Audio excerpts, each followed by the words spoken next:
Hi, this is Stephanie from Pins and Needles here for the Sew It Online. We are making a pencil pouch today, and we're going to be using our Baby Lock Aria today for this. So I'll kind of give you a little bit of a zoom in on our project. And we use some really funky fabrics here with some pencils and some paper clips for back to school. So this is a great project that you can help with the kiddos do, or you could also come in and bring your kids to some of our kids classes here as well. So we're going to be making this today, and I've got a whole bunch of pieces laid out here already for you. So I have some clear vinyl. It's kind of hard to see, but we're using some clear vinyl for this today. So there again, it is pretty clear. And we've got all of our pieces cut and ready to go. We're going to be inserting a zipper as well today. So I'm going to get started. And we are going to be using a couple different feet. So if you guys haven't used a lot of feet on your machine, I'll introduce a few more feet that you haven't seen yet. So we are going to be using a Teflon foot, and it's almost like a whitish clear foot. And on the back, it's got a little slick spot. So if you're going over marine vinyl, if you're going over the clear vinyl, it's going to help it glide through the machine a lot better. So I'm going to stamp the foot on the machine here. And I'm going to line up my first few pieces of fabric. And since I'm running it with the Teflon foot, I can keep the vinyl on top so I can control where my stitches are going. And I've just used a straight stitch on here. So we're going to get our first line stitched.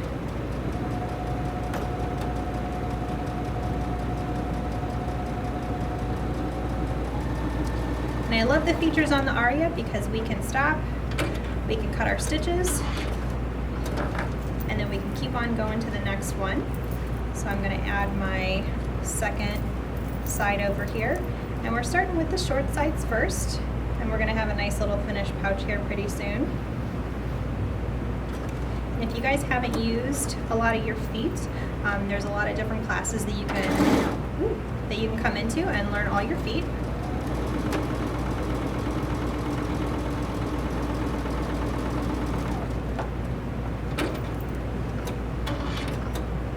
So if I kind of show you here, we've got a nice top stitched edge, we've got a nice fold here, and what we were using some of this soft fuse. So the soft fuse here, if I can kind of show it up close, it has a paper backing and it's a double-sided fuse. So once you fuse it down, then you can peel the paper off and then fuse it to another piece of fabric later. So that's how we've got our sides pieced together. So now I can go and add my next few sides. And like I said, since we have that Teflon foot, it's given us a really nice glide through the machine so we can see where all of our stitches are going.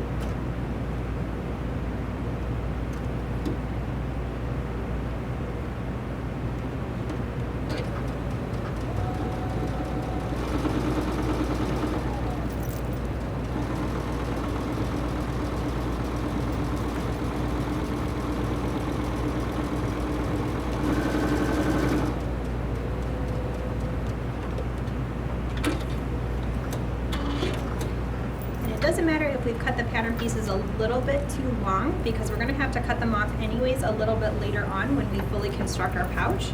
So I'm going to add the last strip, and the last strip is just a single-sided because we are going to be flipping it and stitching it down a little bit differently for our pouch.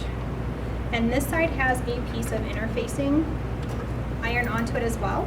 Now interfacing is a little bit different than a stabilizer or like a fusible. So this is a fusible interfacing, and it's basically a single-sided fusible fabric that you can stabilize any sort of fabric or garment that you're working on to give it a little bit more body and a little bit more structure. We use it a lot of times when we do embroidery here at the store too, because it's going to give you a nice clean finish and it's not going to give you a lot of puckers on your embroidery. So I'm going to take my last piece and I'm going to flip it over, and we can just finger press it there. And another thing to think about when you are stitching with vinyl, vinyl is not fabric. So you want to use a larger stitch length on your vinyl So you do not perforate your vinyl. If you perforate your vinyl, you're going to end up perforating through and not being able to construct any item that's going to keep its rigidity and keep its structure, because it's going to fall right apart, just like perforated paper.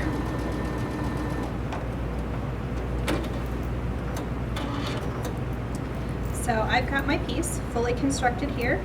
So now I'm going to take my set of fabric, and this is 2 pieces of fabric that we did our soft fuse in between. So that soft fuse is going to keep it nice and stuck together.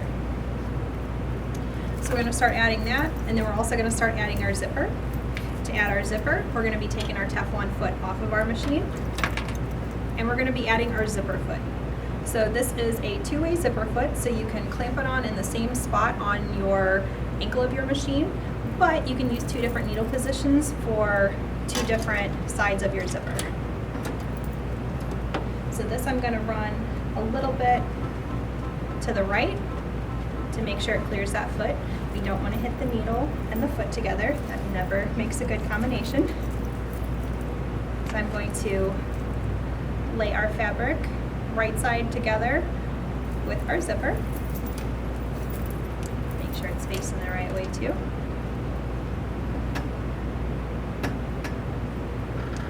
I'm going to run it back the other way. There we go. So I'm going to switch it to the left side because I am on that side of the zipper right now. And I'm going to leave a little bit of tail on the zipper on either end, just so you have enough room to cut it and turn it later. So I'm going to keep the zipper together, and I'm going to use my zipper foot to sew right up to that zippered edge. And since that zipper foot is a lot narrower than our regular J foot or our N foot, it's going right up to that edge and creating a nice clean finish.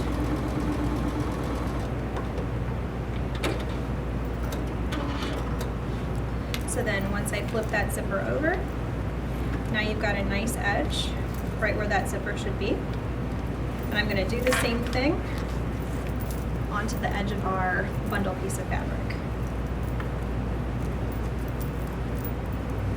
So this time, I'm going to put them, again, right sides together. I'm on the other side of the zipper now. So I'm going to sew this edge down, and then we'll be able to fully construct the bag.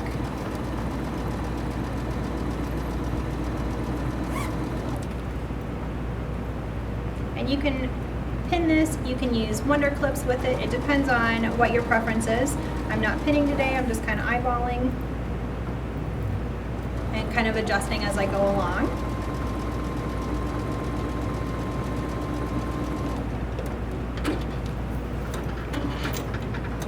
So once I have both sides sewn to each other, now I have one big long piece of pencil pouch. And you can see where the zipper is sewn between both. Now comes the fun part, the part that we always have to remember. When we go to construct our bag, we are going to unzip our zipper. Because if we do not unzip it a little bit and you go to turn it, you're never going to be able to get your project inside out. So what I've done, and I'll show you up close here on the camera, I have folded down about an inch or so. I folded down a little bit more than the pattern suggested, but I like a little bit wider of a top to my pencil pouch. So I left a little bit open here, and I'm going to kind of give this a little bit of a finger press, and then I'm going to sew all 3 edges down, and then we'll have a pouch.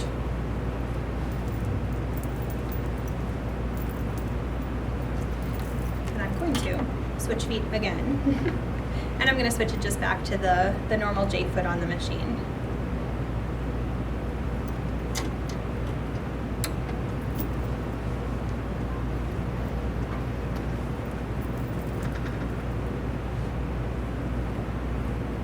So I'm going to switch my stitch over here, and I'm going to run it to the edge of my foot. So I'm going to look for about 1/4 of an inch seam.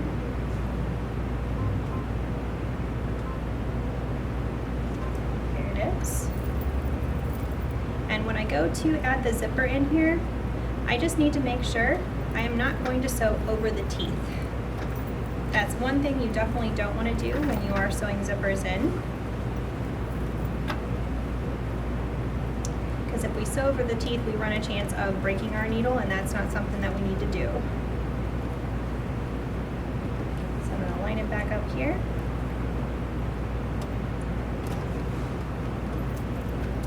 I'm going to go along and sew each of the 3 edges, and like I said, stopping at the zipper and kind of going over top of where it is.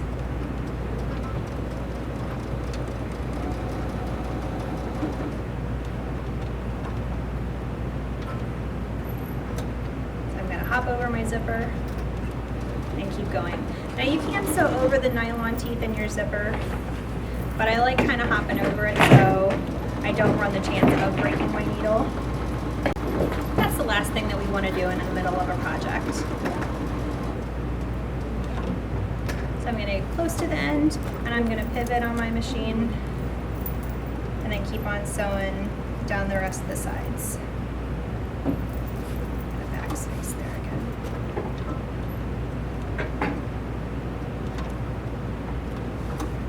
Give that a nice little tack down so we know it's secure, and then keep on going.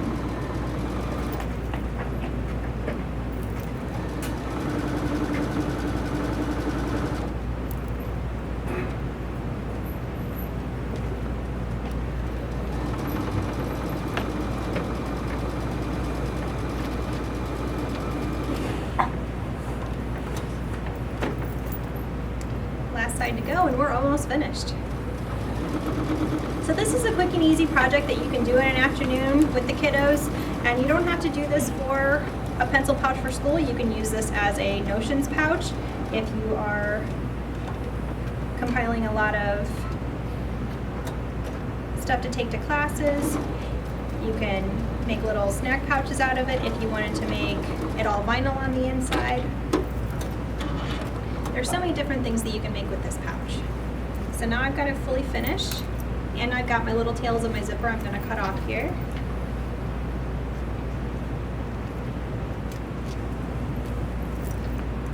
And we can also back tack there if we need to.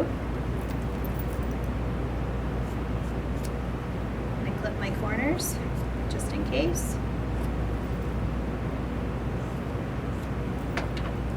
And then since we put that little hole in the zipper opening there, now I can kind of grab my hand in there and unzip it the rest of the way, and we can turn it fully out. And just be careful with the vinyl as you're turning it. You don't want to get the vinyl too crunchy because you don't want to put creases in it. But then you can go ahead and turn your corners out.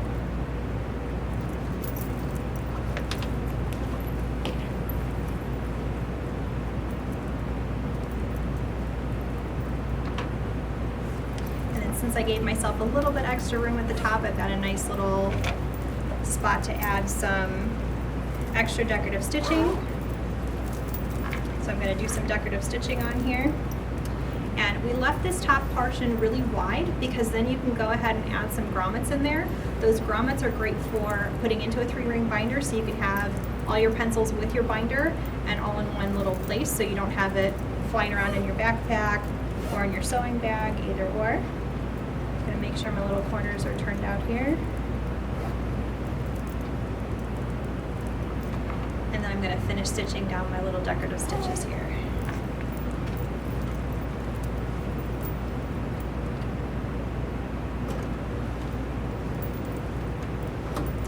So let's go ahead and pick a decorative stitch on here. We've got plenty in the aria. I'll pick a fun one in here somewhere.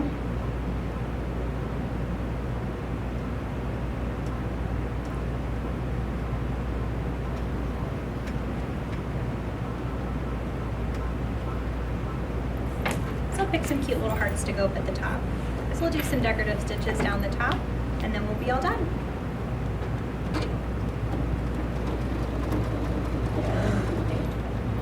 I'm going to make sure, just kind of move my zipper out of the way just in case, and we're going to keep on going.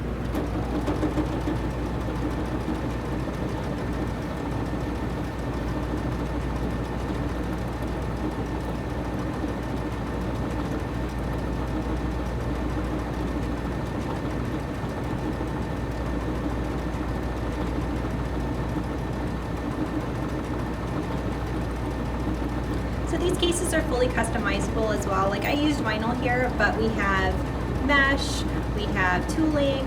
You could make it fully one piece of fabric and not even add the vinyl if you wanted to as well. There's so many endless possibilities that you can make with this. You can make it a bigger pouch, so if you wanted to hold like knitting needles, or if you wanted to hold a bigger pair of scissors, you could always enlarge the pattern, and we'll have the pattern available at the end of the video as well for everybody.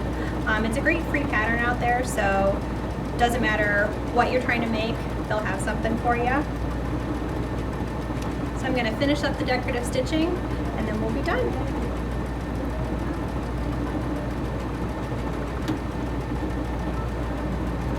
And a great feature on the Aria is a pattern end. So if I hit the pattern end button at the top, it's a little bullseye. It's going to end my decorative stitch with a whole decorative stitch. So I'm not going to be left with half a heart or half a tree or something like that. So I'm going to zip my pouch back up. I've got my little row of decorative stitching across the top there. So give this a quick press and you're all done with your little completed pencil case. Thanks so much, guys. We'll see you soon.